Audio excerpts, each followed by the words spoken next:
আজ আমি তৈরি করে দেখাবো আটা আর আলু দিয়ে দারুণ একটি নাস্তার রেসিপি। এটা কিন্তু আপনারা বিকেলে চায়ের সাথেও তৈরি করে খেতে পারেন বা বাচ্চাদের টিফিনেও তৈরি করে দিতে পারেন। নমস্কার বন্ধুরা, আপনারা সবাই কেমন আছেন? আশা করি সবাই অনেক ভালো আছেন। লক্ষ্মী রান্নাঘরে আপনাদের অনেক অনেক স্বাগত। তাহলে চলুন দেখে নিই আমি এই রেসিপিটি কিভাবে তৈরি করছি। তার জন্য এখানে আমি 4টে আলু নিয়ে নিয়েছি, সিদ্ধ আলু। এখানে কিন্তু আমি ছোট সাইজের আলুটা ব্যবহার করেছি। আর আমি যেহেতু অল্প পরিমাণে তৈরি করব, তার জন্য এখানে আমি অল্প পরিমাণে আলুটার ব্যবহার করেছি। আমি আলুগুলোকে একটা কাঁটা চামচ দিয়ে ভালোভাবে ম্যাশ করে নেব। আপনারা চাইলে হাত দিয়ে বা গ্রেটার দিয়েও কিন্তু ভালো করে ম্যাশ করে নিতে পারেন।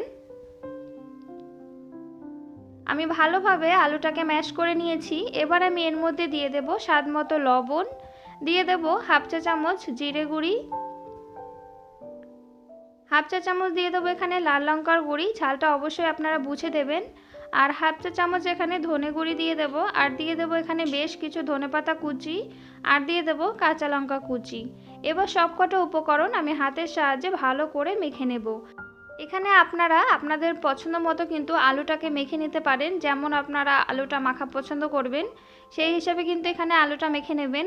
আমি আলুটাকে ভালো করে মেখে নিয়েছি। আর আমি এখানে আগে থেকে আটাটা মেখে নিয়েছিলাম।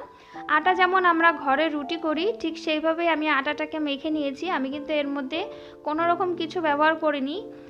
আমি এখানে আটাটা ব্যবহার করেছি, আপনারা চাইলে কিন্তু ময়দাটাও ব্যবহার করতে পারেন। আটার থেকে ময়দাতে কিন্তু একটু বেশি ভালো হবে, তবে আমি এখানে আটাটাই ব্যবহার করেছি। এবার আমি এখানে লেচি কেটে নিয়েছি, একটু রুটির থেকে একটু বড় সাইজের লেচি আমি এখানে কেটে নিয়েছি। আর এবার আমি একটা বড় রুটি বেলে নেব। আমার চ্যানেলের রেসিপি যদি আপনাদের ভালো লেগে থাকে তাহলে অবশ্যই একটি লাইক করে দেবেন। নতুন বন্ধু হয়ে থাকলে চ্যানেলটিকে সাবস্ক্রাইব করে আমার পাশে থাকবেন। দেখুন আমি বড় করে একটা রুটি বেলে নিয়েছি, যেমন রুটি তৈরি করি ঠিক সেরকম মোটা করেই কিন্তু আমি এখানে বেলে নিয়েছি। এবার আমি এরকম একটা ছোট ঢাকনা নিয়ে নিয়েছি। এই ঢাকনা দিয়ে আমি ভালো করে রুটিগুলোকে এরকমভাবে কেটে নেব। আমি এখানে একটু ছোট ছোট করে করছি, তার জন্য আমার ঢাকনাটাও কিন্তু অনেকটাই ছোট। আপনারা কিন্তু একটু বড় করেও করতে পারেন বা গ্লাস দিয়েও কিন্তু এটাকে কেটে নিতে পারেন, একটু বড় হবে। আমি বাকি অংশটাকে উঠিয়ে নিলাম, ওটা দিয়ে আমি পরে তৈরি করে নেব। এবার যে আমি আলুটা মেখে রেখেছিলাম সেই আলুটা আমি এর মধ্যে দিয়ে দেব। এখানে যেহেতু 14টা আছে, তার জন্য আমি এর মধ্যে 7টার মধ্যে আমি আলু দিয়ে দেবো। আপনারা একবার হলেও এইভাবে এই নাস্তাটা তৈরি করে খেয়ে দেখবেন। এটা দেখতে যতটা সুন্দর লাগে খেতে কিন্তু ততটাই সুন্দর লাগে। বাচ্চাদের টিফিনে তৈরি করে দিতে পারেন এরকম ছোট ছোট করে, তাহলে কিন্তু ওরা খুব মজা করে খাবে আর টিফিনে দিতেও কিন্তু অনেক সুবিধা হবে। দেখুন আমি এখানে দিয়ে নিয়েছি যেটুকু লাগবে আমার।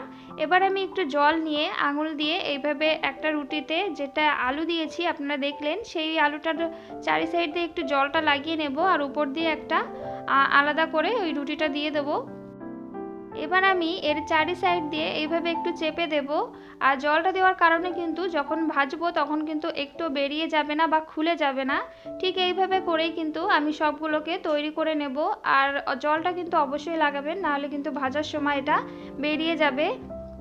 দেখুন আমি এখানে সবগুলোকেই তৈরি করে নিয়েছি একইভাবে। এবার আমি এগুলোকে ভেজে নেব। তার জন্য আমি একটা ফ্রাই প্যান নিয়ে নিয়েছি, তার মধ্যে আমি পরিমাণ মতো এখানে তেল দিয়ে দিলাম। তেলটা যখন হালকা গরম হয়ে যাবে তখন এর মধ্যে আমি এই নাস্তাগুলোকে দিয়ে দেব।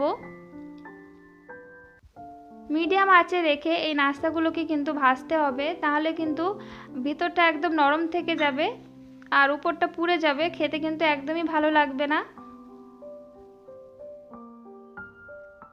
এক পাশ হয়ে গেলে অপর পাশটা আমি উল্টে দেব। দেখুন অপর পাশটা কিন্তু কালার চলে এসেছে।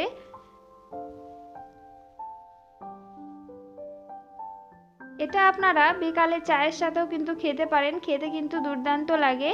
আমি এইভাবে উল্টে পাল্টে দুই পাশেই ভালো করে ভেজে নেব। দেখুন দুপাশে কিন্তু ভালোভাবে ভেজে নিয়েছি। এটা কিন্তু অনেকটা মুচমুচে হয় খেতে, আর খেতেও কিন্তু খুবই ভালো লাগে। আমি সবগুলোকে তেল থেকে তুলে নেব এখানে।